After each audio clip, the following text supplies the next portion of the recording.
Good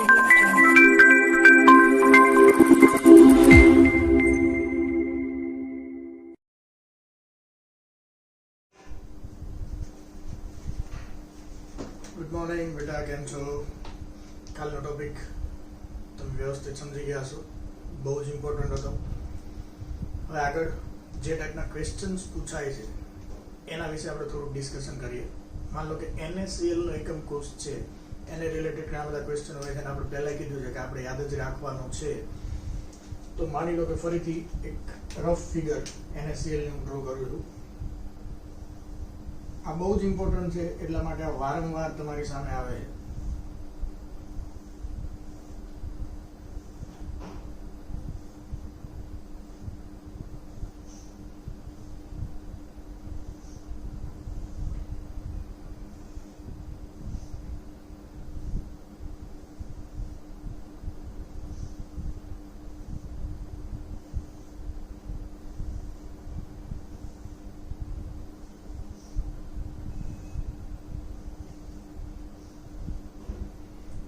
અહીંયા Cl minus FCC રચના મતલબ 8 ખૂણા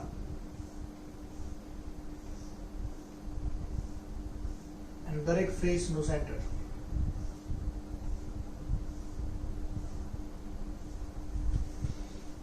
Na પ્લસ ક્યાં આવે? ઓક્ટાહેડ્રલ વોઇડમાં, બધા જ અષ્ટફલકીય છિદ્રોમાં. અને FCC રચનામાં અષ્ટફલકીય છિદ્ર ક્યાં હોય આપણે આગળના લેક્ચરમાં જોઈ ગયા. એક બોડીના સેન્ટરમાં અને બાકી બારે બાર ધરી ઉપર.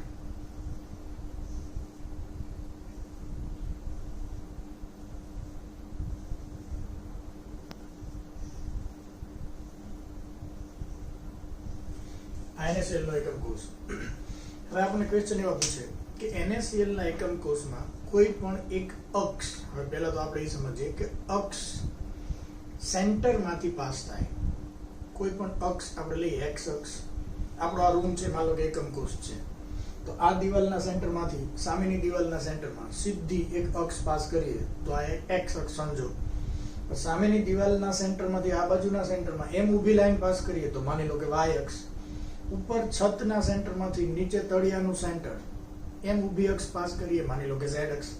તો કોઈ પણ એક અક્ષ, તો અહીંયા આપણે વિચારવું હોય તો અક્ષ કઈ થઈ શકે? એક આ છે, સેન્ટરમાંથી પાસ થાય. માની લો કે આને એક્સ અક્ષ કહો. પછી આ ઊભી છે એક બીજી અક્ષ, અને ત્રીજી આ અક્ષ પાછળના સેન્ટરથી આગળનું સેન્ટર. એક્સ વાય ઝેડ કોઈ પણ એક અક્ષ આપણે ધારી લઈએ. ઇન શોર્ટ, કોઈ પણ એક અક્ષ એવો જ્યારે શબ્દ આવે ત્યારે સેન્ટરમાંથી પાસ થતી અક્ષ આપણે લેવાની. હવે ક્વેશ્ચન એવો પૂછે કે NaCl ના એકમ કોષમાં કોઈ પણ એક અક્ષ પરના બધા જ પરમાણુ દૂર કરતા સૂત્ર શું બને?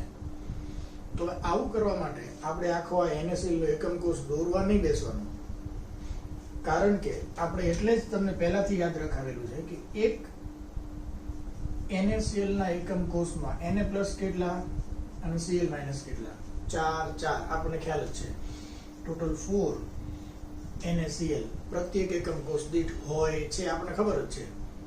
તો એ વસ્તુ આપણને ખ્યાલ હોય અને Na પ્લસ અને Cl માઇનસ નું લોકેશન ક્યાં છે એ આપણા માઇન્ડમાં હોય તો આ ક્વેશ્ચન સોલ્વ કરવા માટે આપણે આકૃતિ દોરવાની જરૂર નહીં પડે. ધ્યાનથી સમજો. કોઈ પણ એક અક્ષ, તો આપણે આ અક્ષ લીધી. અક્ષ ઉપર આવતા હોય એવા બધા જ પરમાણુ આપણે દૂર કરવાના છે. તો હવે આપણે આ દોરવાની જરૂર નથી. આપણે એમ કે કોઈ એક અક્ષ એટલે સામેના દિવાલના અથવા આ દિવાલના સેન્ટરમાંથી સામેનું દિવાલનું સેન્ટર, આ એક અક્ષ આપણે દોરીએ તો અક્ષ ઉપર કોણ કોણ વચ્ચે આવે? અહીંયા ફેસના સેન્ટરમાં જે પરમાણુ છે એ, સામેના ફેસના સેન્ટરમાં જે પરમાણુ છે એ, અને એક વચ્ચે કેન્દ્રમાં છે, આ 3 જણા વચ્ચેથી ઉડી જાય. તો આપણને ખબર જ છે કે FCC રચના કોને બનાવેલી છે? ક્લોરીને. તો આ બંને ફેસના સેન્ટરમાં કોણ હોય? ક્લોરીન. અને બોડીના સેન્ટરમાં કોણ છે? Na+. તો કેટલા પરમાણુ ઓછા થાય? આ ફેસ સેન્ટર અને આ ફેસ સેન્ટર. પણ આપણને ખબર છે ફેસ સેન્ટર ઉપર જે હોય એનો અડધો પરમાણુ જ આપણા રૂમમાં ગણાય. એટલે અડધો અહીંયાથી, અડધો અહીંયાથી, એટલે એક Cl ઓછો થાય. 4 હતા એમાંથી 1 માઇનસ કરી નાખો, કેટલા થાય? 3 અને વચ્ચેથી એક Na પ્લસ આ લાઈન ઉપર આવે એટલે એ ઉડાડવાનો છે, તો એ તો આખે આખો Na પ્લસ ગયો, તો એમાં એક માઇનસ કરી નાખો, એ 3. હવે 3 Na સામે 3 Cl એટલે સૂત્ર તો એક જેમ એક જ થયું ને, મતલબ સૂત્ર શું થાય? NaCl. સૂત્રમાં કોઈ ફેરફાર થશે નહીં, સૂત્ર થશે NaCl. હવે આમાં સેજ ફેરવીનો ક્વેશ્ચન પૂછે, આ બધા વ્યવસ્થિત શબ્દો સાંભળજો. આમાં એવો ક્વેશ્ચન પૂછે કે NaCl ના એકમ કોષમાં કોઈ પણ એક અક્ષ પરના ફલક કેન્દ્રિત પરમાણુઓને દૂર કરો. કોઈ પણ એક અક્ષ પરના ફલક કેન્દ્રિત પરમાણુઓને દૂર કરો, બધાને નહીં. ફલક કેન્દ્રિત પરમાણુ એટલે કયા? માની લો કે આ એક અક્ષ આપણે લીધી, તો આ અક્ષ ઉપર આવતા હોય એ બધા પરમાણુ નથી ઉડાડવાના, ફલકના કેન્દ્રમાં, તો 1 અને 2, મતલબ આ Na પ્લસ ઉડાડવાનો નથી. તો હવે આપણને ખબર જ છે કે આપણા એકમ કોષમાં સોડિયમ કેટલા છે? 4, ક્લોરીન એ 4, પણ આ ફલક કેન્દ્ર વાળા 2 અડધા ક્લોરીન આપણા એકમ કોષમાં તો અડધો જ છે, અડધા ઉડે, તો Cl વધશે કેટલા? 3. આ કેલ્ક્યુલેશન આપણા માઇન્ડમાં છે 4 એટલે બાકી ગણતરી કરવી પડે નવેસરથી. આ 2 ઉડાડો, હવે કેટલા વધ્યા? 8 ખૂણા વાળા ભેગા થઈને 1, ફેસ સેન્ટર કેટલા? 1 2 3 4, આ 2 જતા રહ્યા, 4 અડધા. એ કેલ્ક્યુલેશન કરવી પડે, એ માથાકૂટ જ નહીં કરવાની. આપણને ખબર જ છે કે આપણી પાસે કેટલા છે, એમાંથી જે ઉડે એ માઇનસ જ કરી નાખવાના સીધા, એટલે કેલ્ક્યુલેશન ઈઝી થાય, ફિગર ડ્રો કરવાની જરૂર ન પડે. તો હવે સૂત્રમાં કંઈ થઈ શકે એમ નથી. તો હવે સૂત્ર કેવું થાય? Na4Cl3, Na4Cl3. હવે આ ક્વેશ્ચન આવી રીતે પૂછે કે B પરમાણુ FCC રચના બનાવે. પરમાણુ A અષ્ટફલકીય છિદ્રમાં ગોઠવાયેલા છે, તો કોઈ એક અક્ષ પરના ફલક કેન્દ્રિત પરમાણુ દૂર કરતા સૂત્ર શું બને? તો એ મૂળ તો આના જેવું થયું ને, ClFCC બનાવે છે અને Na પ્લસ અષ્ટફલકીય છિદ્રમાં છે. કોઈ એક અક્ષ પરના પરમાણુ દૂર કરો તો આ 2 જતો રહે, કેન્દ્ર વાળો એમ નામ પડ્યો રહે, જે અહીંયા આપણે કર્યું એમ જ. તો સૂત્ર શું થાય? A4B3, મૂળ તો આ જ થયું, ખાલી Na ની જગ્યાએ A, Cl ની જગ્યાએ B. આવો કોઈ પણ ક્વેશ્ચન આપણને પૂછે તો ચલો આ પણ એક ક્વેશ્ચન છે, સોલ્વ થઈ ગયો. હવે આમાં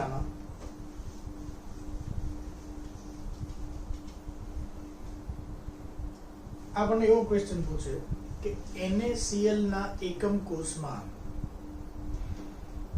અંતઃવિકર્ણ પરના પરમાણુઓ દૂર કરતા સૂત્ર શું થાય? અંતઃવિકર્ણ, બોડી ડાયગોનલ. તો ફરીથી આપણે આ સ્ટ્રક્ચર ડ્રો કરવાની જરૂર નથી, આપણા માઇન્ડમાં એ સ્ટ્રક્ચર છે જ. પહેલા તો આપણે એ લખી નાખવાનું કે Na પ્લસ કેટલા? 4, Cl માઇનસ કેટલા? 4. હવે અંતઃવિકર્ણ તમે ડ્રો કરો એટલે આ ખૂણા ઉપરનો પરમાણુ જાય, એક આ વચ્ચેનો જાય અને આ ખૂણા ઉપરનો જાય. અંતઃવિકર્ણ આપણે ડ્રો કરી એટલે આ બાજુનો એક ખૂણો છે, ત્યાંથી સામેનો ખૂણો, એટલે 2 ખૂણા ઉપરના પરમાણુ તો જવાના જ. અને અંતઃવિકર્ણ આપણા બોડીના સેન્ટરમાંથી પાસ થાય, તો બોડીના સેન્ટરમાં જે છે એ જવાનું.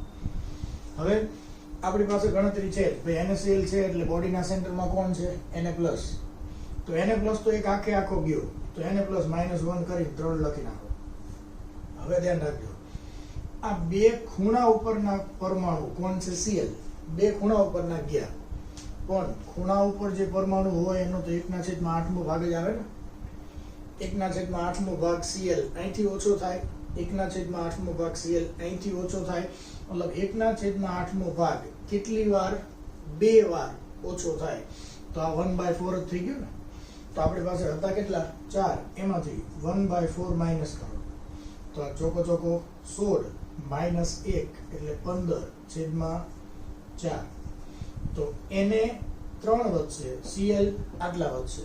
તો હવે આપણે એનું સૂત્ર બનાવવું હોય તો Na plus Cl minus Na 3 અને આ 15/4. હવે બંનેને 4 વડે ગુણી નાખો. આ નીચે 4 છે ને, એટલે આને 4 વડે ગુણી નાખો, તો અહીંયા 4 તરી 12 અને અહીંયા 15. 4 વડે ગુણો એટલે ઉપર નીચે 4 ઉડી ગયા. હવે અહીંયા 12 છે ને, આ 15 છે. 3 વડે ભાગી શકાય, 3 વડે. આને 3 થી ભાગો તો 4, આને 3 થી ભાગો તો 5, તો ફાઇનલી સૂત્ર આવું બનશે Na4Cl5. તો આપણો જવાબ થશે. આ જ ક્વેશ્ચન હમણાં જે આપણે કીધું એ રીતે પણ પૂછે, ભાઈ બી FCC રચના બનાવે, એ અષ્ટફલકીય છિદ્રોમાં છે, તો એના એકમ કોષમાં કોઈ અંતઃ વિકર્ણ પરના બધા જ પરમાણુ દૂર કરતા સૂત્ર શું બને? તો આપણે આ જ વસ્તુ લખવાની. ભાઈ FCC રચના બનાવે એટલે એકમ કોષ દીઠ એની સંખ્યા કેટલી હોય? 4. હવે જો FCC રચના બનાવવાવાળા પરમાણુની સંખ્યા 4 હોય તો અષ્ટફલકીયમાં જે હોય 4 જ હોય, કારણ કે જેટલા પરમાણુ હોય એટલા જ અષ્ટફલકીય છિદ્ર હોય. અને એ ક્યાં ક્યાં છે એ તમને ખબર જ છે. અને આ 4 જે એને લખ્યું એની જગ્યાએ A અને B લખવાનું, પછી આ જ લોજિક ત્યાં એપ્લાય કરવાનું. સેમ જ ક્વેશ્ચન, ખાલી NaCl ની જગ્યાએ AB ગમે તે બોલે. તો આ પણ એક ઇમ્પોર્ટન્ટ છે.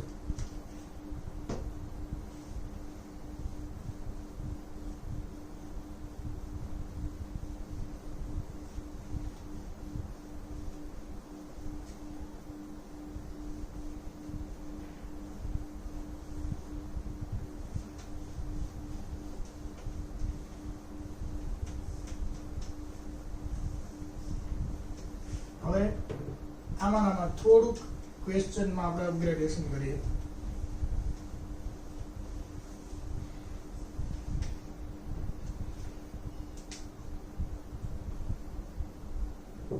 પરમાણુ C FCC અથવા ક્લોઝ પેક રચના બનાવે, B ઓક્ટાહેડ્રલ વોઇડ માં છે અને A ટેટ્રાહેડ્રલ વોઇડ માં છે. તો પહેલા તો આપણે જોઈ લેવાનું, ભાઈ C FCC રચના બનાવે તો C કેટલા હોય? 4. એકમ કોષ દીઠ પરમાણુ 4 હોય FCC માં. અને C કઈ કઈ જગ્યાએ હશે આપણા માઇન્ડમાં એનું લોકેશન આવી જવું જોઈએ. ભાઈ FCC રચના બનાવે છે મતલબ 8 એ 8 ખૂણા ઉપર C હશે અને દરેક ફેસના સેન્ટરમાં પણ C હશે. એટલે C નું લોકેશન આપણા મગજમાં આવી ગયું. અષ્ટફલકીય છિદ્રોમાં B છે તો B પણ કેટલા હશે? 4. એકમ કોષ દીઠ 4. કઈ કઈ જગ્યાએ? એક બોડીના સેન્ટરમાં, બાકી 12 ધરી ઉપર અષ્ટફલકીય છિદ્ર હોય. ઓકે. એ બધા જ સમચતુષ્ફલકીય છિદ્રમાં, તો અષ્ટફલકીય કરતા સમચતુષ્ફલકીય છિદ્રની સંખ્યા ડબલ હોય. હવે સમચતુષ્ફલકીય છિદ્રનું લોકેશન આપણા માઇન્ડમાં ક્લિયર રહેવું જોઈએ. ઓલા એક FCC ના એકમ કોષમાં આપણે નાના નાના 8 કટકા કર્યા હતા ને આપણા રૂમમાં, આમ વચ્ચે દિવાલ કરી નાખી, આમ આડી વચ્ચે દિવાલ કરી નાખી, એટલે 4 રૂમ તો થઈ ગયા. હવે જે નાનો કટકો ચોથા ભાગનો હોય તો એને વચ્ચેથી આપણે આમ ધાબુ ભરી લીધું, એટલે ઉપરનો અડધો ભાગ, નીચેનો અડધો ભાગ, 1 2 3 4 5 6 7 8. તો એ 8 સમચતુષ્ફલકીય છિદ્રમાં A છે. આ લોકેશન બધાના આપણા માઇન્ડમાં આવી ગયા. અત્યારે આનું સૂત્ર લખવું હોય તો શું થાય? A કેટલા? 8, B કેટલા? 4, C કેટલા? 4. બધાને 4 વડે ભાગી નાખો તો અહીંયા A2BC આવું સૂત્ર થાય. A2BC. પણ આપણે હજી આગળ જવાનું. આમાં આપણને એવો ક્વેશ્ચન પૂછે કે કોઈ એક અક્ષ પરના બધા જ પરમાણુ દૂર કરતા સૂત્ર શું થાય? તો હવે 1 by 1 વિચારવાનું. આપણે હવે આકૃતિ નથી દોરવી, એમના માઇન્ડ ચલાવો. મારી સાથે વિચારતા રહેજો, હું જે કહું છું ખાસ ધ્યાનથી સમજજો. આ ક્વેશ્ચન વિચારવાનો કઈ રીતે? કોઈ એક અક્ષ, એટલે પહેલા તો આપણે અક્ષ વિચાર લઈએ. આપણા આ દિવાલના સેન્ટરમાંથી સામેનું દિવાલનું સેન્ટર, આ એક અક્ષ આપણે દોરી નાખી. હવે આપણે શું કરવાનું છે? આ અક્ષ ઉપરથી કોણ કોણ ઉઠશે બધા એક સાથે આપણે નહીં વિચારીએ, પહેલા 1 by 1 વિચારીએ. ભાઈ C ક્યાં છે? તો કે FCC. FCC મતલબ શું? 8 એ 8 ખૂણા ઉપર અને દરેક ફેસના સેન્ટરમાં. મતલબ કે આ લીટી આપણે ડ્રો કરશું, આ અક્ષ આપણે ડ્રો કરશું, તો આ ફેસનું સેન્ટર અને સામેના ફેસનું સેન્ટર, ઈ બેયમાં C હશે. પહેલા આપણે C જ વિચારો, A અને B ભૂલી જાવ એ ક્યાં છે. C હશે તો બે સામેના ફેસ સેન્ટરમાંથી અડધો અડધો એટલે 1 C ઓછો થશે. આપણે કોઈ એક અક્ષ પરના બધા પરમાણુ દોરીએ તો ફરીથી આમ સામે આપણે અક્ષ દોરી નાખી, આપણે માત્ર સી જ કેટલા ઓછા થાય એ ગણવાનું, પછી બી ગણશું નહીં, બધું એક સાથે ગણશો તો નહીં થાય. તો અડધો સી આ દિવાલમાંથી, અડધો સી સામેની દિવાલમાંથી, બે અડધા અડધા એટલે એક આખો ઓછો થાય. ઓકે, હવે બી ક્યાં છે? અષ્ટફલકીય છિદ્રમાં.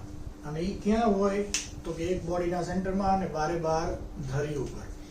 હવે આપણે આ દિવાલની વચ્ચેથી સામેની દિવાલની વચ્ચે એક અક્ષ ડ્રો કરીએ, એમાં ધરી તો એ કઈ આવવાની નથી. હા, વચ્ચે બોડીનું સેન્ટર એક ઉડે તો એ અષ્ટફલકીય છિદ્ર જ છે ને. બી અષ્ટફલકીય છિદ્રમાં છે, તો અષ્ટફલકીય છિદ્ર ક્યાં છે? એક બોડીના સેન્ટરમાં, બારે બાર ધરી ઉપર, તો એ ઉડી જાય. તો એક બી ઓછું થાય. અને ટેટ્રાહેડ્રલ વોઇડ ક્યાં છે? તો અહીંયા ઉપર નીચે, ત્યાં ઉપર નીચે, ઉપર નીચે, ઉપર નીચે. પણ આપણે અહીંયા વચ્ચેથી જે અક્ષ પાસ કરીએ એના ઉપર તો ક્યાંય આવવાનું જ નથી, એ વચ્ચે ક્યાંય આવશે જ નહીં. મતલબ આ 8 એ 8 એમ નામ રહેશે, એનો એક પણ પરમાણુ ઉડવાનો નથી. તો સૂત્ર શું થઈ ગયું? A8 B3 C3 A8 B3 C3. આ સૂત્ર થઈ ગયું. તો આ શેનું સૂત્ર થયું? આ ક્વેશ્ચન માટે કોઈ એક અક્ષ પરના બધા જ પરમાણુઓ દૂર કરતા, ક્વેશ્ચન આ જ, પણ કોઈ એક અક્ષ પરના બધા જ પરમાણુઓ દૂર કરતા. હવે આ જ ક્વેશ્ચન પણ આપણે એમ કે અંતઃવિકર્ણ પરના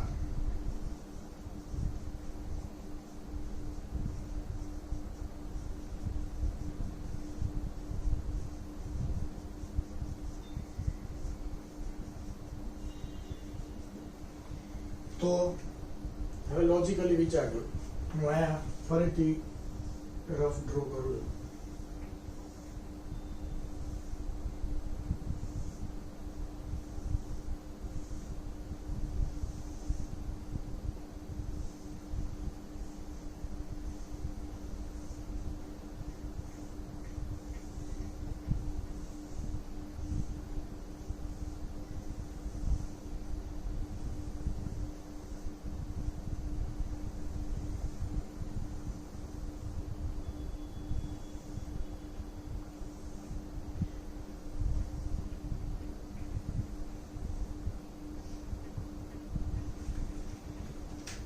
પહેલા બધાના લોકેશન જોઈ લો. CFCC રચના બનાવે એટલે 8 એ 8 ખૂણા,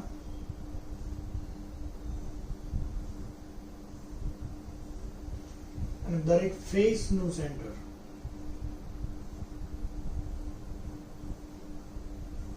આ બધા સી. બી અષ્ટફલકીય છિદ્રમાં. તો અષ્ટફલકીય છિદ્ર એટલે આ બોડીનું સેન્ટર અને બારે બાર ધરી.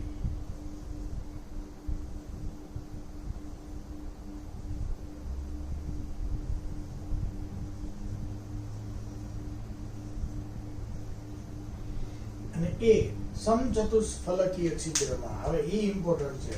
સમચતુષ્ફલકીય છિદ્ર આપણે આ નાના નાના બોક્સ કીધા હતા.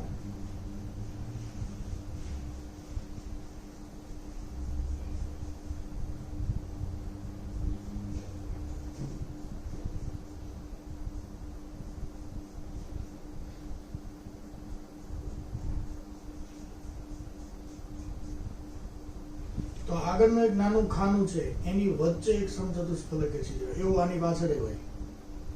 એમ અહીંયા પણ આપણે પાછળનું જે બોક્સ છે એને ડાર્ક કરીએ.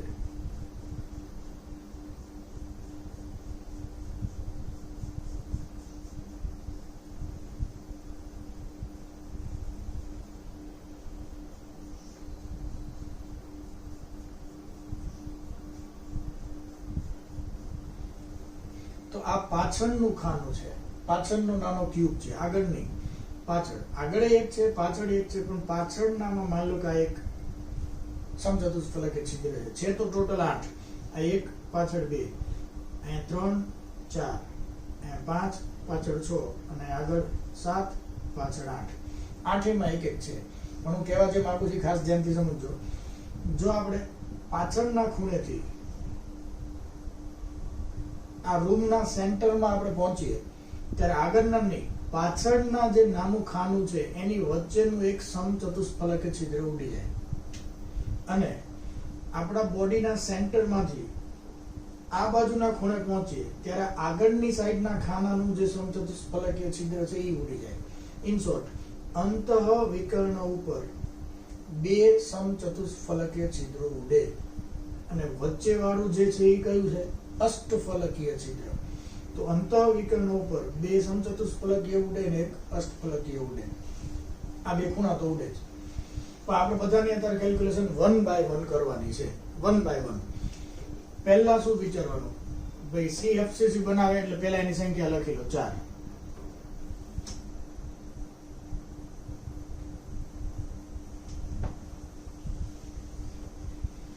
બી અષ્ટફલકીય છિદ્રમાં છે તો એ 4 છે અને એ ટેટ્રાહેડ્રલ માં છે તો એ 8 છે. આપણી પાસે કેટલા છે એ લખી લેવાના પહેલા અને પછી લીટી દોરીને જે ઉડતા હોય ઉડાડવાના. શરૂઆત કરો C થી. CFCC રચના બનાવે એટલે અત્યારે હવે આપણને C સિવાય કંઈ ન દેખાવું જોઈએ. C ક્યાં ક્યાં હોય મગજમાં વિચાર લેવાનું. ભાઈ FCC મતલબ 8 8 ખૂણા અને દરેક ફેસ નું સેન્ટર. બસ C એકલા જ દેખાવા જોઈએ, બીજા કોઈ નહીં. આપણે ક્યાંથી પરમાણુ રિમૂવ કરવાના છે? અંતઃવિકર્ણ ઉપરના ખૂણેથી નીચેનો ખૂણો. તો આમ ખાલી વિચારો ખૂણાથી ખૂણો તો બે ખૂણા ગયા અને C વચ્ચે તો ક્યાંય આવે જ નહીં. C ક્યાં છે? 8 8 ખૂણા અને દરેક ફેસ નું સેન્ટર. મતલબ ફેસ સેન્ટર વાળા તો એ કઈ ઉડવાના નથી. ખાલી બે ખૂણા વાળા C પરમાણુ ઓછા થશે. પણ ખૂણા ઉપર જે હોય એનો 8નો ભાગ જ હોય. 1/8 એક વાર, 1/8 બે વાર, 2 times 1/8 એટલે 1/4. તો C માંથી આપણે કેટલા ઓછા કરવાના છે? -1/4. તો C કેટલા બાકી રહેશે? ચોકો 16 -1 15/4. ચલો C નો હિસાબ પૂરો. 1 by 1 જ વિચારવાનું. હવે B ક્યાં છે? અષ્ટફલકીય છિદ્રમાં. આકૃતિ દોરવાની જરૂર નથી, આપણા માઇન્ડમાં આકૃતિ છે જ. અષ્ટફલકીય છિદ્ર ક્યાં છે? એક બોડીના સેન્ટરમાં, બાકી બારે બાર ધરી ઉપર. હું અંતઃવિકર્ણ દોરીશ તો બોડીનું સેન્ટર એક જશે, ધરી તો ક્યાંય વચ્ચે આવવાની નથી. મતલબ બોડીના સેન્ટરમાંથી એક આખો પરમાણુ કેન્સલ. તો એ બોડીના સેન્ટરમાં અષ્ટફલકીય છિદ્રમાં B હોય તો B આખો એક -1. તો આ કેટલા વધે? 3. હવે માત્ર A નો જ વિચાર કરો. A ક્યાં છે? સમચતુષ્ફલકીય છિદ્રમાં. તો પાછી આંખો બંધ કરો. રૂમમાં ક્યાં હોય? અહીંયા ઉપર નીચે, સામે ઉપર નીચે, અહીંયા ઉપર નીચે 8 છે. આ ખૂણાથી સામેના ખૂણે હું વિકર્ણ દોરું તો ખૂણેથી બોડીના સેન્ટર સુધી પહોંચીએ ત્યાં સુધીમાં અહીંયા ઉપરનું એક સમચતુષ્ફલકીય છિદ્ર ઉડે અને આપણા બોડીના સેન્ટરમાંથી સામેના ખૂણે નીચે પહોંચીએ ત્યારે ત્યાં ઉપરવાળું નહીં, નીચેવાળું એક સમચતુષ્ફલકીય છિદ્ર ઉડે. મતલબ આ અંતઃવિકર્ણમાં બે સમચતુષ્ફલકીય છિદ્રો આખા ઓછા થાય. તો આમાંથી 2 માઇનસ કરો. કેટલા વધશે? 6. બસ આપણું કામ પૂરું. હવે એને સૂત્રના ફોર્મમાં કન્વર્ટ કરવું હોય તો A કેટલા છે? 6. B કેટલા છે? 3. C કેટલા છે? 15/4. આ નીચે 4 છે ને એટલે પેલા બધાને 4 વડે ગુણી નાખો. તો આને 4 વડે ગુણો તો 6 ચોક 24, આને 4 વડે ગુણો તો 12, આને 4 વડે ગુણો તો 15. બધાને 3 વડે ભાગી શકાય છે. આને 3 વડે ભાગો તો 8 તરી 24, આને 3 વડે ભાગો તો 4 તરી 12, આને 3 વડે ભાગો તો 5 તરી 15. તો નાનામાં નાની ફોર્મ્યુલા આ થઈ ગઈ. A8, B4, C5. આ આપણો જવાબ. A8, B4, C5. તો આ કોઈ પણ લોજિકલ ક્વેશ્ચન જ્યારે આપણી સામે આવે છે ત્યારે ફરીથી આ આકૃતિ દોરીને ટાઈમ બગાડવાની જરૂર નથી. બીજું, આ લીટી ઉપરથી કોણ જશે, આ ખૂણો, આ વચ્ચેવાળો, પછી આ નામ, એક સાથે બધું વિચારશો તો ક્યારેય ભેગું નહીં થાય. પહેલા આપણે કયા કેટલા છે આપણી પાસે લખી લો અને પછી 1 by 1 જ વિચારો. આ લીટી ઉપર C કેટલા ઉડે છે, જે રીતે આપણે કેલ્ક્યુલેશન કર્યું એ જ રીતે તો પરફેક્ટ આન્સર મળશે. સમજી ગયા? તો આ બધા ક્વેશ્ચન છે, ઘણા બધા આવા ક્વેશ્ચન છે, અને વ્યવસ્થિત ધ્યાનમાં રાખીને આ ક્વેશ્ચન સોલ્વ કરવાની ટ્રાય કરવાની છે આપણે. ઓકે, હવે આગળ.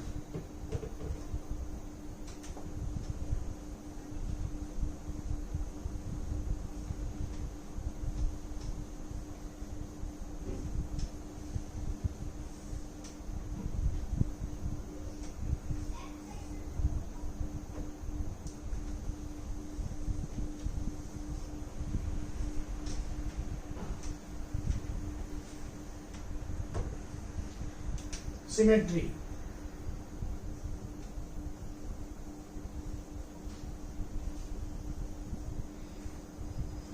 સિમેટ્રી અથવા સમમિતિ આપણને ખ્યાલ છે. સમ એટલે સરખું, મિતિ એટલે આકાર. સિમેટ્રિકલ રચના કોને કહેવાય કે ભાઈ બધી બાજુ સરખું હોય ને સિમેટ્રિકલ રચના કહેવાય. પણ આડું હોય તો આપણે એને સિમેટ્રિકલ નહીં, અનસિમેટ્રિકલ રચના, એસિમેટ્રિકલ કન્ફિગ્યુરેશન આપણે એને કહીએ. તો સિમેટ્રિકલ રચનામાં 2-3 વસ્તુઓ આવે છે. સેન્ટર ઓફ સિમેટ્રી આપણે GOC માં આવે છે. સેન્ટર ઓફ સિમેટ્રી મતલબ શું કે આખા બોડીનું સેન્ટર જો એવું હોય કે જ્યાંથી તમે સામેની બાજુએ 5 સેન્ટીમીટર જાઓ અને જે વસ્તુ મળે એક્ઝેક્ટ એની ઓપોઝિટ ડાયરેક્શનમાં 5 સેન્ટીમીટર જાઓ તો મળે, કોઈ પણ દિશામાં જાઓ તો એને સિમેટ્રી કહેવાય. બધી બાજુ સરખું કહેવાય. માનો કે આપણો રૂમ છે, એક્ઝેક્ટ લંબાઈ, પહોળાઈ, ઊંચાઈ બધું સેમ હોય તો આ સિમેટ્રિકલ કહેવાય. કેમ?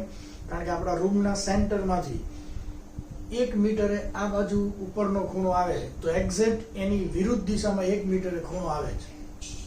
ફરીથી આપણા બોડીના સેન્ટરમાંથી 1 મીટરે જો આ દિવાલનું સેન્ટર આવે તો એક્ઝેક્ટ એની સામેની સાઈડ 1 મીટરે દિવાલનું સેન્ટર આવે. આપણા રૂમના સેન્ટરમાંથી આમ ક્રોસમાં જાઓ અને 1.5 મીટરે ધરીનું સેન્ટર આવે છે તો એક્ઝેક્ટ એની સામેની સાઈડ 1.5 મીટરે ધરીનું સેન્ટર આવે છે. તો આપણા બોડીના સેન્ટરમાં સેન્ટર ઓફ સિમેટ્રી છે એમ કહેવાય. પણ જો લંબચોરસ રચના કે વાંકી ચૂકી રચના આડીઅવળી હોય, ખૂણા એક્ઝેક્ટ 90 નો હોય, આમ વળી ગયેલા હોય તો એમાં સિમેટ્રી પોસિબલ નહીં થાય. તો સેન્ટર ઓફ સિમેટ્રી પહેલા તો હોય ક્યાં? સેન્ટરમાં જ હોય, બોડીના સેન્ટરમાં જ હોય. એને શું કહેવાય? સમમિતીય કેન્દ્ર, centre of symmetry.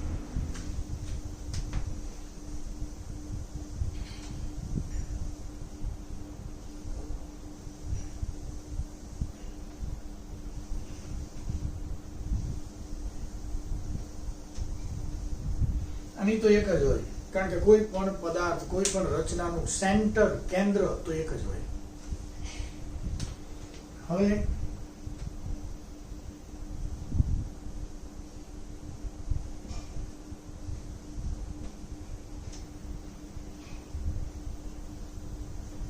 Axis of symmetry मतलब सममितीय अक्ष. सममितीय अक्ष तो सममितीय अक्ष में હવે ધ્યાનથી સમજો ટોટલ કેટલી સમમિતીય અક્ષ પોસિબલ છે. તો સમમિતીય અક્ષમાં 2-3 અલગ અલગ જાતની અક્ષ આપણે વિચારી શકીએ. કઈ રીતે સમજો? પહેલું 4-fold axis. 4-fold axis ટૂંકમાં આને S4 પણ કહેવાય. Symmetrical axis S4. 4-fold axis નો મતલબ શું? તો આપણા રૂમની અંદર ઉપરના સેન્ટરથી નીચેનું સેન્ટર અથવા આ દિવાલના સેન્ટરમાંથી સામેનું દિવાલનું સેન્ટર, ટૂંકમાં અહીંયા જે આપણે વિચાર્યું હતું ને, એક આ એક્સ અક્ષ, આ ઊભી વાય અક્ષ અને ત્રીજી આ ઝેડ અક્ષ, કોઈ પણ એક લઈ લો. હવે માની લો કે આપણે ઉપરથી નીચે એક્ઝેક્ટ ઉપર છત નીચે તળિયું એમાંથી પાસ થતી કોઈ એક અક્ષ લઈ લીધી. આ અક્ષને આપણે 90 ના ખૂણે ફેરવીએ તો આખો રૂમ 90 ના ખૂણે ફરશે. આ બોર્ડ ક્યાં જશે? સામેની બાજુ. મતલબ પાછી હતી એવી એવી રચના થઈ ગઈ. હતી એવી એટલે આ બોર્ડ અહીંયા હતું ત્યાં જતું એમ નથી કહેતો. આપણો રૂમ તો પ્લેન જ છે, કોઈ બોર્ડ ક્યાંય નથી એવું વિચારો ખાલી. તો 90 ના ખૂણે ફેરવો એટલે પાછો હતો એનો રૂમ થઈ ગયો, બીજી વાર 90 ના ખૂણે ફેરવો એટલે પાછો હતો એનો થઈ ગયો, ત્રીજી વાર ફેરવો અને ચોથી વાર ફેરવો ત્યારે આ દિવાલ હતી ત્યાંથી બધે ફરીને પાછી આવી ગઈ. મતલબ હતી એવી ને એવી રચના તમે 360 ડિગ્રી ફેરવો ત્યાં સુધીમાં ટોટલ કેટલી વાર મળી શકે? તો સીધી વાત છે કે આપણા રૂમમાં 4 દિવાલ છે, 4 દિવાલ છે એટલે 1 2 3 4 4 વાર ફરીને પાછી આવે. 90 90 90 360 માં એટલે કે આખે આખો આંટો ફેરવી દો ત્યાં સુધીમાં આ દિવાલ એટલે કે આ બોર્ડ છે એવું ખાલી કલ્પના કરીએ છીએ આપણે. આ દિવાલ પહેલી વાર અહીંયા ગઈ, બીજી વાર ત્યાં, ત્રીજી વાર અહીંયા, ચોથી વાર પાછી. તો 4 વખત ફરીને આ દિવાલ અહીંયા પાછી આવે તો આ x અક્ષ અથવા આ y અક્ષ અથવા આ z અક્ષ એને 4 ફોલ્ડ એક્સિસ કહેવાય અથવા S4 અથવા C4 આપણે C લખતા હોઈએ સેન્ટ્રિક સિમેટ્રી તો C4 એક્સિસ કહેવાય. ફરીવાર આ ઊભી જે અક્ષ છે એને હું 90 ના ખૂણે ફેરવું તો આ બાજુ જતું રહે, પણ રચના તો હતી એવી ને એવી મળી જ ગઈ આપણને. બીજી વાર ફેરવો તો એ પાછળ ગયું, પણ હતી એવી ને એવી રચના દેખાવાની જ છે. ત્રીજી વાર ફેરવો તો આ બાજુ આવશે અને ચોથી વાર હતું અહીંયા પાછું આવશે. તો આ ઊભી જે અક્ષ છે એને આપણે ફેરવવાની, તો આને 4 ફોલ્ડ એક્સિસ C4 એક્સિસ કહેવાય. તો આવી C4 એક્સિસ ટોટલ આપણા એકમ કોષમાં કેટલી? એક x અક્ષ, એક y અક્ષ અને એક z અક્ષ. ટૂંકમાં આવી 3 અક્ષ આપણને મળે. C4 અથવા 4 ફોલ્ડ, ફોલ્ડિંગ એટલે આપણે વાળવું, 4 વખત આમ વાળી શકાય. ઓકે, 3 ફોલ્ડ એક્સિસ એને આપણે કહીશું C3. 3 fold axis, 4 fold axis, આનો મતલબ શું? પહેલી વાત, 360 ડિગ્રી રોટેશન ફરીને પાછા હતા અહીંયાની આપણે પહોંચીએ ત્યાં સુધીમાં વચ્ચે એક વાર તો જેવી ઓરિજિનલ રચના છે એવી આવવી જોઈએ તો એમાં સિમેટ્રી છે, બાકી નહીં. માની લો કે આ પેન છે, આ પેનમાં આ બાજુ આ ઢાંકણાનું બ્લેક કલરનું છે, અત્યારે તમારી બાજુ છે. હવે હું એને આમ વચ્ચેથી અક્ષ પાસ કરીને આને ફેરવું છું, 360 ડિગ્રીએ ફરીને આવે ત્યાં સુધીમાં વચ્ચે એકેય વાર ઢાંકણું તમારી બાજુ આવવાનું નથી, કારણ કે છે જ નહીં, આ એક જ છે, સામે ક્યાંય છે જ નહીં. મતલબ આમાં સમમિતિ નથી. સમમિતિ એટલે સરખો આકાર તો નથી, આ એક બાજુ જ ઢાંકણું છે, બીજે ક્યાંય નથી, તો સમમિતિ ન કહેવાય. પણ આ જે ઢાંકણું છે ડાર્ક બ્લેક, એવું ને એવું અહીંયા પાછળ હોત તો બે બાજુ સરખું થઈ ગયું ને, તો સમમિતિ કહેવાય. હવે એમાં શું થાય તો કે અત્યારે તમારી બાજુ છે, એક પાછળ છે, હું 180 અંશે ફેરવું તો આ બાજુનું ઢાંકણું તમારી બાજુ આવી ગયું. મતલબ હતી એવી ને એવી રચના તમને દેખાણી. ક્યારે?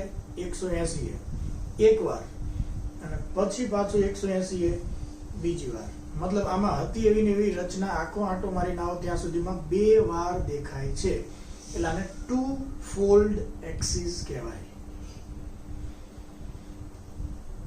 3 ફોલ્ડ એક્સિસ નો મતલબ આ જે ઢાંકણું છે બ્લેક લગાવવાનું, એવા આની ઉપર 3 હોત. 3 એટલે ત્રિકોણ, એક આ બાજુ, એક આ બાજુ, એક આ બાજુ, 3 એક સાઈડ એક એક આવા હોત 120 ના ખૂણે 3 સાઈડ. તો હવે આમાં આમ જો તો સમમિતિ લાગે, ત્રણેય સાઈડ ત્રિકોણ જેવું છે ને, મીન્સ સરખું હોય એવું લાગે તો સમમિતિ છે. હવે એને આપણે આમ રાખીને અત્યારે તમારી બાજુ છે, બીજું મારી બાજુ છે અને ત્રીજું આ બાજુ છે, આવા બ્લેક ઢાંકણા. તો હું અત્યારે 120 ના ખૂણે ફેરવું તો એ તમારી સાઈડ હતું એ મારી બાજુ આવી ગયું, અને આ બાજુ હતું એ તમારી બાજુ. મીન્સ હતી એવી ને એવી રચના એકવાર થઈ. પાછું 120 ફેરવું તો પાછું તમારી બાજુ એક ઢાંકણું આવશે અને ત્રીજી વાર પાછું ફરીને આવશે. મતલબ આમાં ત્રિકોણ છે, 3 ફોલ્ડ એક્સિસ કહેવાય. અને 4 ફોલ્ડ એક્સિસ એટલે શું તો કે આવા ઢાંકણા 4 હોય ચારે બાજુ, આગળ 1, પાછળ 2, 3, 4, ચારે બાજુ હોય તો 90 ફેરવા એટલે તરત દેખાય, બીજું 90, ત્રીજું અને ચોથું. આખો આંટો મારીને આવે ત્યાં સુધીમાં હતી એવી રચના 4 વખત દેખાય તો એને 4 ફોલ્ડ એક્સિસ કહેવાય. તો આપણા રૂમમાં 4 ફોલ્ડ એક્સિસ ક્યાં હોય તો ઉપર, અથવા આમ x y z ગમે તે લઈ લો, આમ એક ઊભી અક્ષ લઈ લો, 4 વાર ફેરવો એટલે દિવાલ 4 છે ને એટલું યાદ રાખવાનું. આ 4 દિવાલ છે ચારેય વાર ફરી ફરીને પાછી આવે એટલે 4 ફોલ્ડ એક્સિસ થાય. 3 ફોલ્ડ એક્સિસ. 3 ફોલ્ડ એક્સિસ કઈ થાય? વ્યવસ્થિત કલ્પના કરજો. અંતઃવિકર્ણ. અંતઃવિકર્ણ કઈ રીતે? તો આમ ખાલી વિચારો કે આ ખૂણાથી સામેનો ખૂણો જે અક્ષ છે એને આપણે આમ ફેરવવાની છે. આ ખૂણાની આ ખૂણામાં આપણે આમાં લાકડી નાખીએ, માન લો કે ખૂણામાં ગઈ. હવે આને આપણે આમ ફેરવીએ તો એ ખૂણાની આજુબાજુમાં ટોટલ દિવાલ કેટલી થાય? સામેના ખૂણાની આજુબાજુમાં ટોટલ દિવાલ કેટલી થાય? તો એક આ બાજુની દિવાલ, એક આ બાજુની દિવાલ અને એક છત. મૂળ તો 3 દિવાલ જ થઈ ને. હવે ત્યાં આ લાકડી ત્યાં સુધી છે અને આમ સામેના ખૂણામાં જાય. એને આપણે આમ ફેરવીએ તો આ બોર્ડ વાળી દિવાલ ક્યાં જતી રહે? ઉપર. બીજી વાર ફેરવો તો એ બોર્ડ વાળી દિવાલ ક્યાં આવતી રહે? આ બાજુ. એમ ત્રીજી વાર ફેરવો તો એ બોર્ડ પાછું અહીંયા.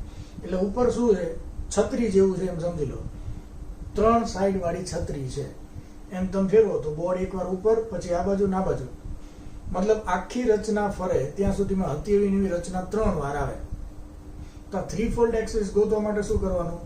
ભાઈ અંતઃવિકર્ણ દોરો તો એ ખૂણાની આજુબાજુમાં દિવાલ 3 આવે છે ને, તો એ 3 ફોલ્ડ એક્સિસ થાય. તો 3 ફોલ્ડ એક્સિસ એટલે બીજું કઈ નહીં, અંતઃવિકર્ણ.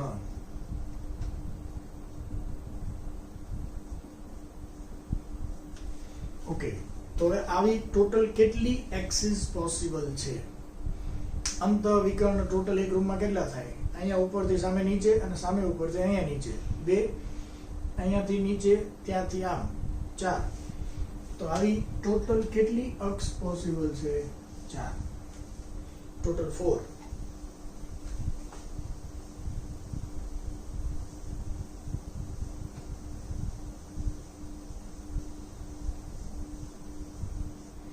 ટુ ફોલ્ડ એક્સિસ મતલબ આપણે સમજી ગયા કે આખો આંટો ફરીને આવો, હતી એવી રચના ખાલી 2 વાર આવે. હવે આવું ક્યાં છે? તો હમણાં મેં એક વસ્તુ તમને શીખવાડી. 3 ફોલ્ડ એક્સિસ એટલે એવી અક્ષ ગોતો કે જેની આજુબાજુ 3 દિવાલ જ આવતી હોય. તો 2 ફોલ્ડ એક્સિસ એટલે એવી જગ્યાએથી તમે અક્ષ પાસ કરો કે જેની આજુબાજુમાં 2 દિવાલ આવતી હોય. 2 દિવાલ ભેગી થતી હોય ત્યાંથી જ આપણે આ કામ કરવાનું છે. તો ખૂણામાં તો 3 દિવાલ ભેગી થાય. 2 દિવાલ ક્યાં ભેગી થાય? આ ધરી ઉપર. 2 ફોલ્ડ એક્સિસ એટલે હું કઈ કહેવા માંગુ છું સમજજો.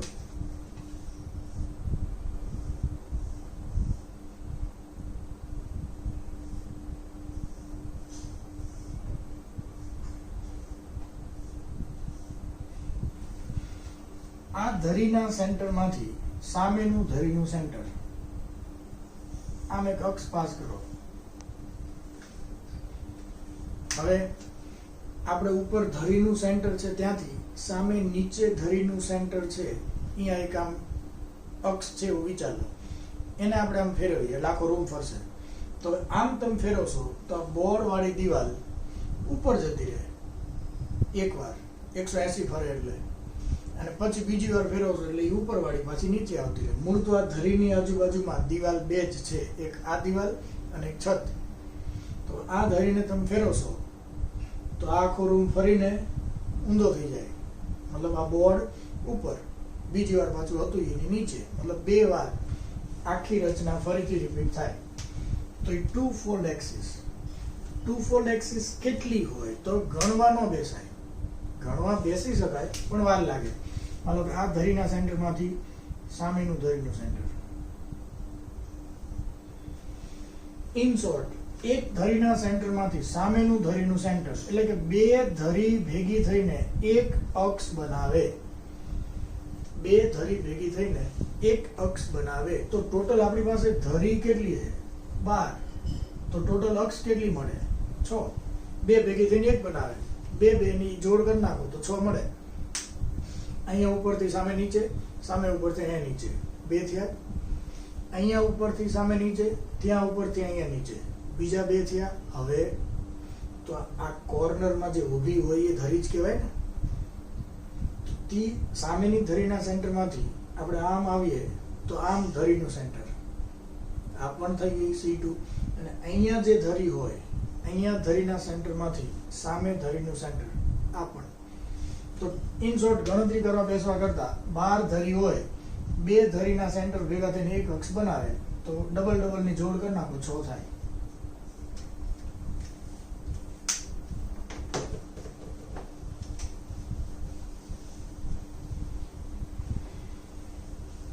તો અહીંયા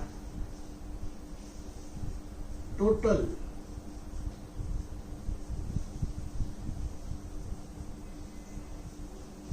સિમેટ્રિકલ એક્સિસ કેટલી?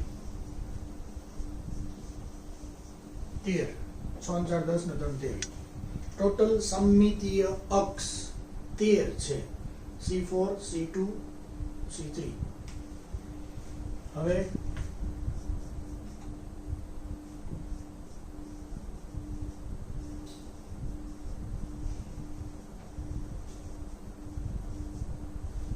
પ્લેન ઓફ સિમેટ્રી मतलब सममितीय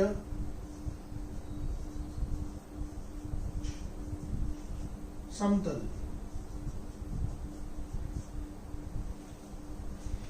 प्लेन ऑफ सिमेट्री मतलब આપણે આખે આખું સમતલ પાસ કરવાનું છે જે રૂમમાં ઇક્વલ બે ભાગ કરતું હોય.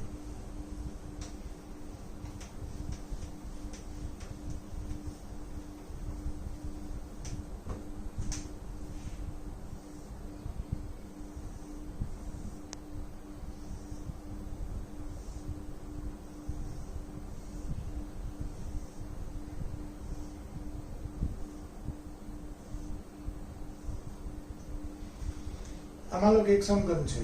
પ્લેન ઓફ સિમેટ્રી મતલબ આપણા રૂમમાં એક એવું આખું સમતલ પાટિયું મૂકવાનું છે કે જેની બે બાજુ રચના સરખી થાય. તો એકદમ સિમ્પલ છે. અહીંયા રૂમની વચ્ચોવચ્ચ એક દિવાલ ચણી નાખો, આખી આખી દિવાલ સમતલ, તો પ્લેન ઓફ સિમેટ્રી. એની આ બાજુ ના બાજુ બંને બાજુ સરખી રચના થાય. તો આવા સમતલ કેટલા થાય? એક અહીંથી આમ રૂમને કાપી નાખો એક, અથવા આ બાજુથી આમ આડો રૂમને કાપીને વચ્ચે એક દિવાલ કરી નાખો, આ બીજી શક્યતા. અથવા આ રૂમની વચ્ચોવચ્ચ આમ આડું ધાબું ભરી નાખો તો ઉપર નીચે બે કટકા સરખા થાય. ઇન શોર્ટ એક્સ અક્ષની દિશામાં પાટિયું મૂકી દો, વાય અક્ષની દિશામાં પાટિયું મૂકી દો, ઝેડ અક્ષની દિશામાં પાટિયું, ત્રણેય જગ્યાએ રૂમના બે ઇક્વલ ભાગ થઈ શકે. તો આમ આપણે એક પાટિયું મૂકી દઈએ.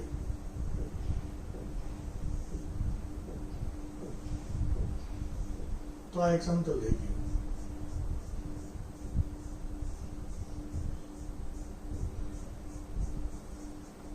જે રૂમના બે ઇક્વલ ભાગ કરે. અને બીજું, કારણ કે આપણા રૂમની લંબાઈ, પહોળાઈ, ઊંચાઈ બધું સરખું જ છે, તો આ પાટિયામાંય લંબાઈ, ઊંચાઈ બધું સરખું જ થવાનું ને. મતલબ આ સમચોરસ સમતલ બનશે.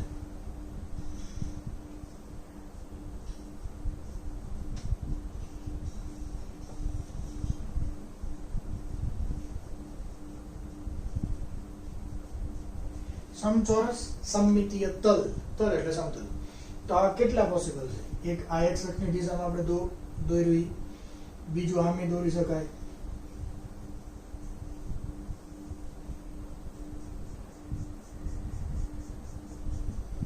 આ ઊભું ભૂલી જાઓ, આમ આડું દોરો તોય રૂમના બે ઇક્વલ ભાગ કરે. આ બીજું, ત્રીજું કઈ રીતે દોરી શકાય?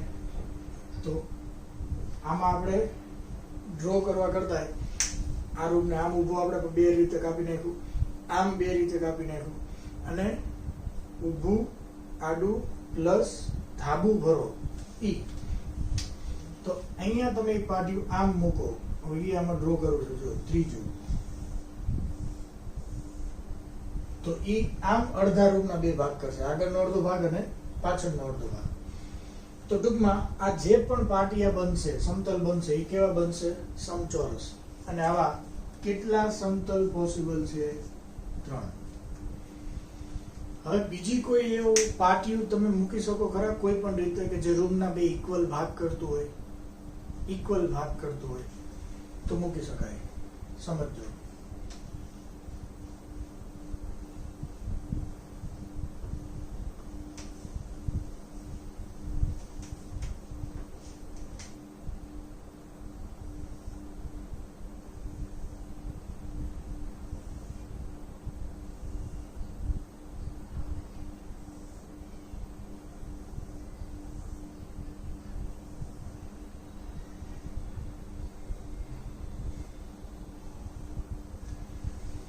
આપણે આ જે દિવાલની ધરી છે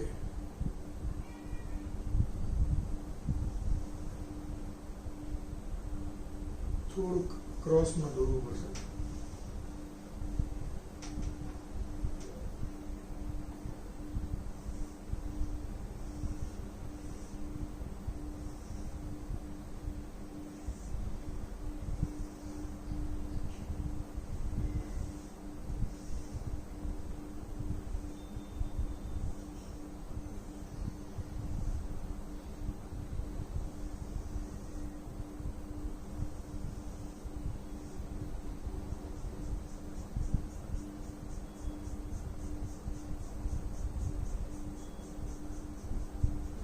આડું પાટી મૂકી શકીએ ને.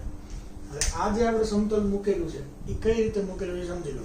આપણા આ રૂમમાં ઉપર એક ધરી છે, એ આખી ધરીથી આમ આડું પાટિયું આપણે મૂકીએ છીએ, લપસ્યું કહીને નીચે સામે પણ એક ધરી છે એને ટચ થઈ જાય.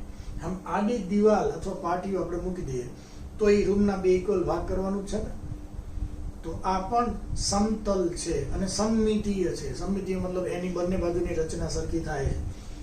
તો આ પણ એક સમમિતીય તલ છે, પણ આ સમચોરસ નહીં થાય, કારણ કે ધરીની લંબાઈ, પહોળાઈ, ઊંચાઈ સરખી હતી, પણ આ ક્રોસમાં જાય એટલે સમતલ અંતઃવિકર્ણમાંથી નીકળે એટલે એની લંબાઈ વધી જાય. તો આ ચોરસ નહીં થાય, આ લંબચોરસ થશે. તો આ લંબચોરસ સમતલ કેટલા બનશે?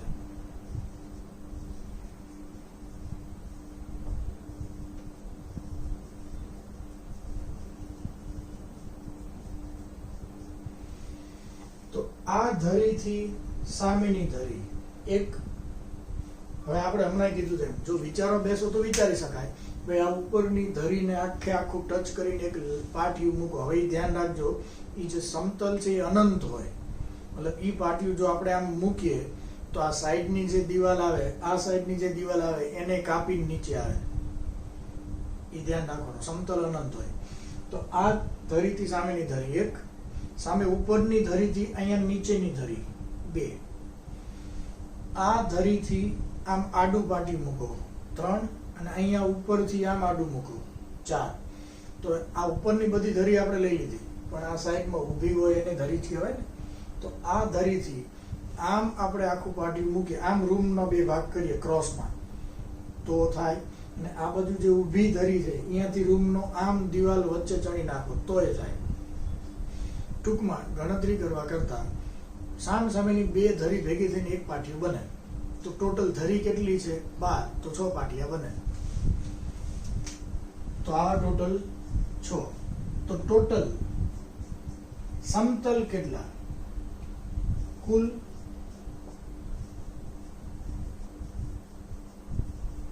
સમમિતીય સમતલ 6 3 9. કુલ સમમિતીય સમતલ 9 થાય. અને ફાઇનલી આપણે એમ કે કોઈ પણ સમઘનમાં કુલ સિમેટ્રી કેટલી?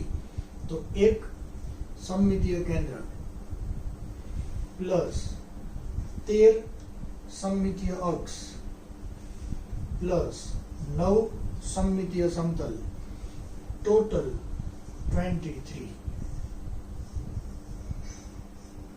કુલ સમમિતીય પેરામીટર્સ કેટલા? 23. આ યાદ રાખશું. ક્યાંક કદાચ ક્વેશ્ચન પૂછી લે. સામાન્ય રીતે નીટમાં આ ક્વેશ્ચન નથી પૂછતા. C2, C3, C4 આટલા ડિટેલમાં તો નથી જ પૂછતા, પણ આ અક્ષના ક્વેશ્ચન ક્યાં કામ લાગે એ આપણે હવે સમજીએ. એક જ ક્વેશ્ચનથી આપણે એ સમજી લઈએ. એ અક્ષના ક્વેશ્ચન સોલ્વ કરવા માટે આપણે શું જોવાની જરૂર પડશે? તો હવે આગળ જે ક્વેશ્ચન હતો C FCC રચના બનાવે, B ઓક્ટાહેડ્રલ વોઇડમાં છે અને A ટેટ્રાહેડ્રલ વોઇડમાં છે. તો કોઈ પણ એક સમચોરસ સમતલ પરના બધા જ પરમાણુઓ દૂર કરતા બનતું સૂત્ર જણાવો. કોઈ પણ એક સમચોરસ સમતલ પરના બધા જ પરમાણુ. આ ધ્યાનથી સમજો. પહેલા તો આપણે આ બધાના લોકેશન માઇન્ડમાં રાખી દો. એફસીસી રચના બનાવે એટલે સી કેટલા હોય? 4. ક્યાં હોય? 8 8 ખૂણા અને દરેક ફેસનું સેન્ટર. બી કેટલા હોય? જો ક્લોઝ પેક રચના બનાવવાળો 4 હોય તો અષ્ટફલકીય છિદ્ર 4 જ હોય અને સમચતુષ્ફલકીય છિદ્ર 8 હોય. પણ એમના લોકેશન આપણા માઇન્ડમાં હોવા જોઈએ. બી અષ્ટફલકીય એફસીસી માં મતલબ ક્યાં? એક બોડીના સેન્ટરમાં અને બારે બાર ધરી ઉપર. એ સમચતુષ્ફલકીય છિદ્ર એફસીસી ના નાના નાના 8 કટકા 1 2 3 4 5 6 7 8. બસ લોકેશન આપણા માઇન્ડમાં આવી ગયું. હવે આપણે ક્યાંથી પરમાણુ દૂર કરવાના છે? સમચોરસ, સમમિતીય તલ. હવે સમમિતીય તલ બે પ્રકારના છે, સમચોરસ અને લંબચોરસ. લંબચોરસ કયા થાય? અંત વિકર્ણ વાળા લાંબા થાય, કારણ કે આખા બોડીના સેન્ટરમાંથી જવાના ને. પણ આપણે રૂમના આમ બે ભાગ કરીએ, એક્સ અક્ષ ઉપર અથવા વાય અક્ષ ઉપર અથવા આડું પાટિયું બનાવો ઝેડ અક્ષ ઉપર, એ તો ચોરસ જ થવાનું. એ બધા સમચોરસ થવાના. તો અહીંયા જે આપણે સમતલ દોરવાનું છે સમચોરસ,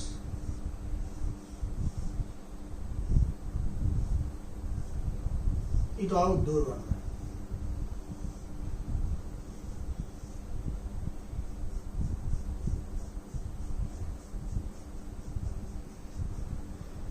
અને એક વસ્તુ ફરીથી ધ્યાનમાં રાખવાની, સમતલ અનંત હોય, આમે અનંત સુધી છે ને આમે અનંત સુધી છે. અહીંયાથી આપણા રૂમને કાપવાનો છે. હવે 1 by 1 વિચારો. સી ક્યાં છે? હવે આપણે બી અને એ ને ભૂલી જાઓ. સી ક્યાં છે? 8 8 ખૂણા ઉપર.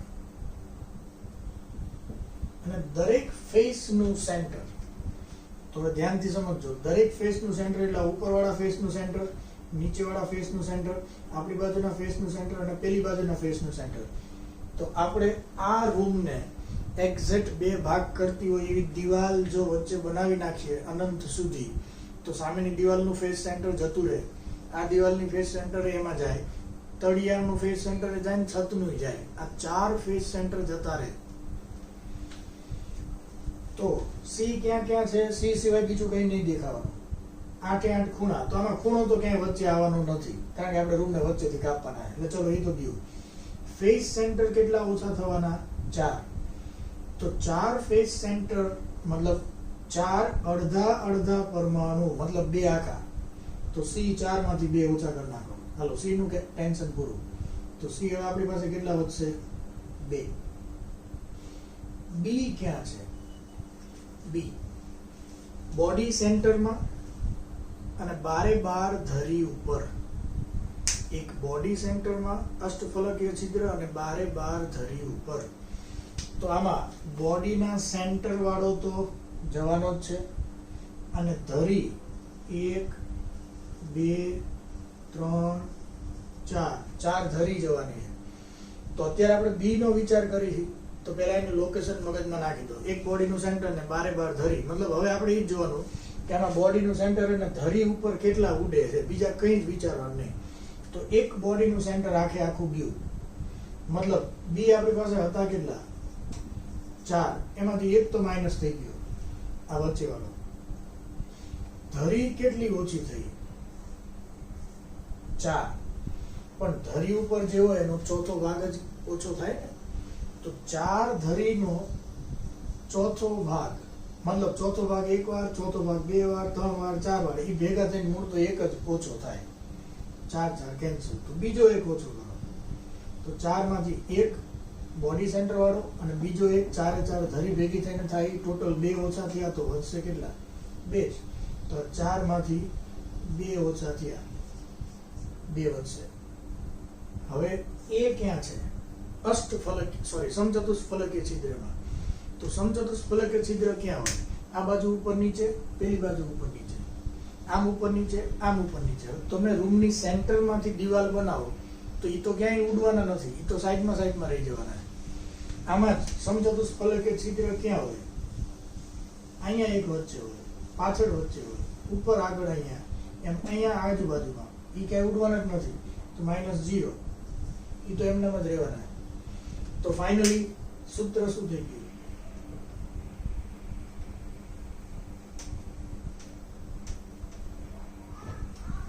A B C 8 2 2 મતલબ 4 1 1 બે વડે બધાને ભાગી નાખો તો સૂત્ર શું થાય? A4 BC.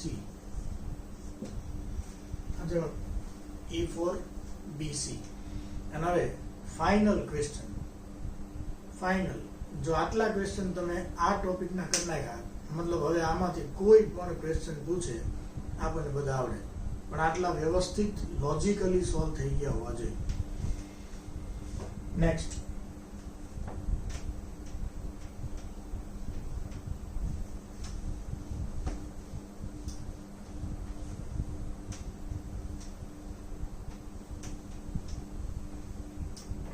હવે આમાં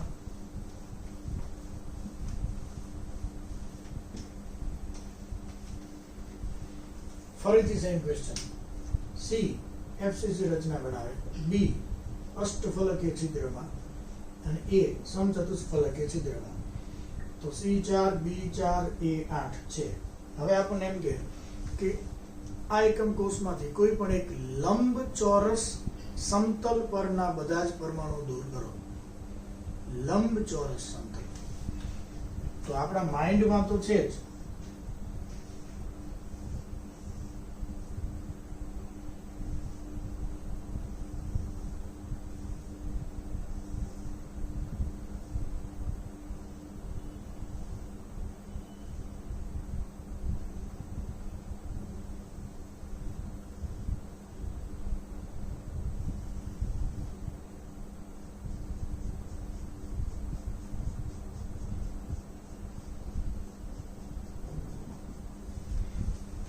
લંબચોરસ સમતલ એટલે આ ધરીથી સામેની ધરી આમ ક્રોસમાં નીચે જાય, અથવા આ ઊભી ધરીથી આમ ક્રોસમાં જાય. તો આપણે આ વિચારવું, લંબચોરસ સમતલ રૂમના સેન્ટરમાંથી પાસ થયું વિકર્ણ ઉપર. સમતલ વિચાર લીધા પછી સી ક્યાં ક્યાં હોય? તો એફસીસી એટલે 8 ખૂણા. તમે કોઈ પણ લંબચોરસ સમતલ લેશો એટલે આ ધરીથી સામેની ધરી, તો આ બે ઉપરના ખૂણા અને સામેના બે નીચેના ખૂણા તો જશે જ. આ બે ખૂણા જાય ને.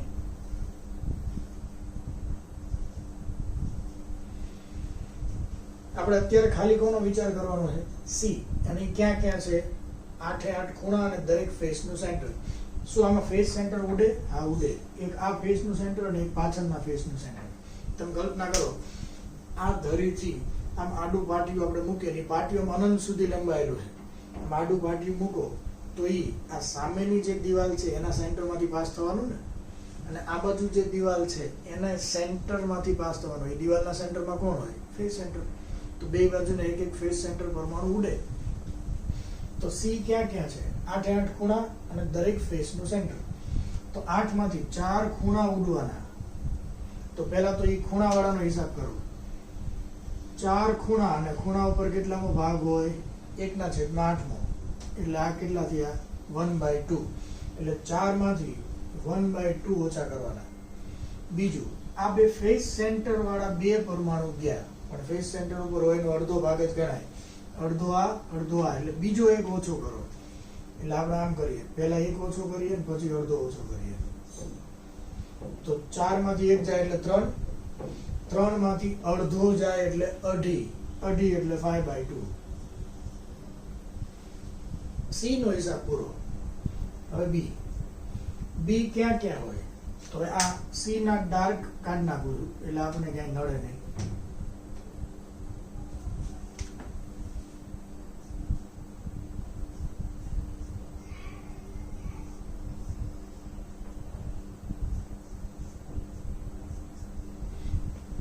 બી એટલે બોડી સેન્ટર, અષ્ટફલકીય છિદ્ર, બોડી સેન્ટર અને બારે બાર ધરી.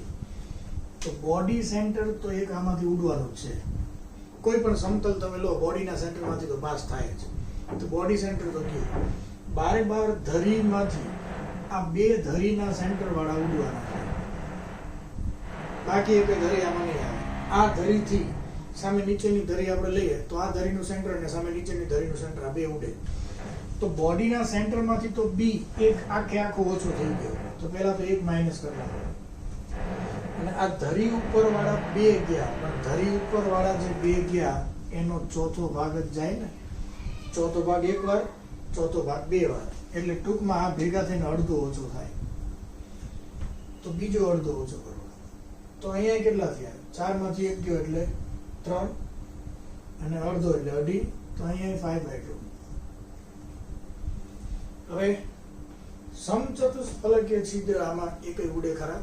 તો હવે ધ્યાનથી સમજો. આમ તમે આડું પાટિયું ઉપરથી નીચે લાવો એટલે સમચતુષ્ફલકીય છિદ્ર રૂમમાં નાના નાના 8 ભાગ હતા ને, અહીંયા ઉપર નીચે ત્યાં. તો ઉપરથી જ્યારે પાટિયું નીચે આવતું હોય ત્યારે અહીંયા જે ઉપરવાળા બે છે એ બે જતા રહે અને સામેની સાઈડ નીચેવાળા બે સમચતુષ્ફલકીય છિદ્ર જતા રહે. ટોટલ 4 આખે આખા ઓછા થઈ જાય. તો આમાં સીધું -4. તો હવે આપણે સૂત્ર બનાવી નાખો. A B C. એ કેટલા વધ્યા? 4. આ 5/2 5/2. બધાને પેલા 2 વડે ગુણ નાખો. 4 દુ 8 5 5. બસ આનાથી સિમ્પલ કંઈ થાય નહીં. તો આપણું ફાઇનલ સૂત્ર શું થઈ ગયું? A 8 B 5 C 5. તો આ બહુ અગત્યનું લોજિક છે. થોડું વિચારજો આના ઉપર. ક્વેશ્ચન્સ આપણે જે અત્યારે સોલ્વ કર્યા આટલા જો તમે વ્યવસ્થિત સમજી ગયા તો આ ટાઈપના ગમે તે ક્વેશ્ચન આવે આપણને આવડશે. ઓકે.